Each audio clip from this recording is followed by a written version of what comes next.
So what we have here is this is the Synapse High Mod disc Dura-Ace bike.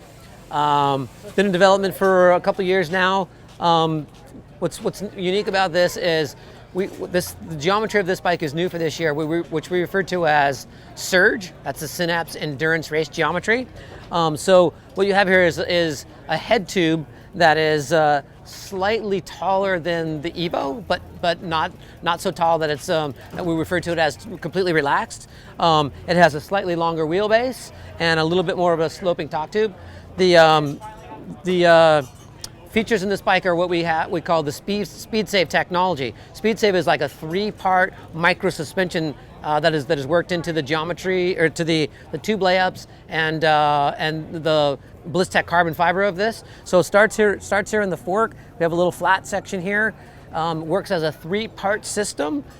It goes with the seat tube, which has a split in the bottom of it, and then it works into our helix shaped seat and chain stays. So those 3 parts kind of work together as a micro suspension.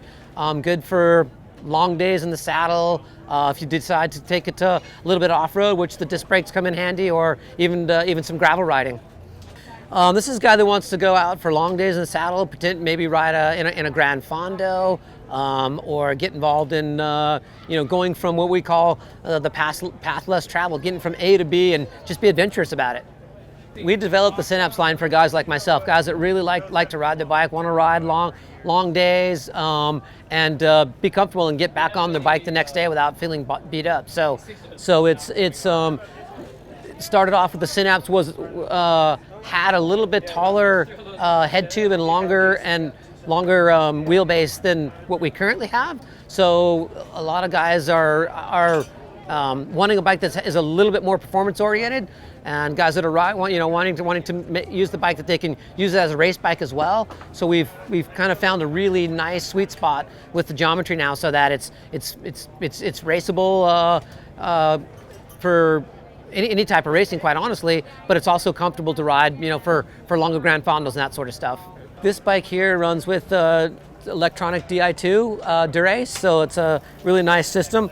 It also features our Cannondale SISL2 crank, which is a 484-gram crank. Has a 2-piece crank arm that is CNC'd and a 1-piece chainring system, so it's all 3D forged. It also has a little wider bottom bracket than you're used to. It's what we call BB30A, so it's an asymmetrical BB30. It's a little bit wider, so it has a 73 millimeter bottom bracket shell.